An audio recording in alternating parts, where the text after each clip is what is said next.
สบายดีทุกคนมื้อนี้แม่แก้วก็ได้เมนูตามฤดูกาลมาอีกแหละแม่แก้วได้ไข่มาบ้างไหม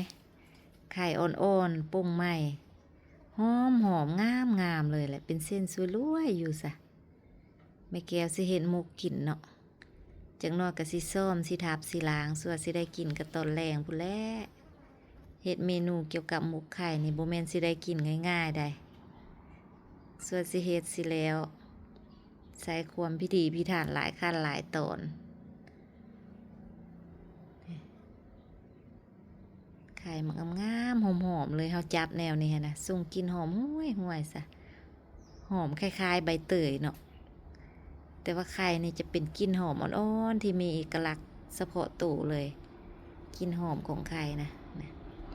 เป็นเส้นสุดรวยอยู่ซะไข่อ่อนปรุงใหม่ๆหอมสุดๆเลย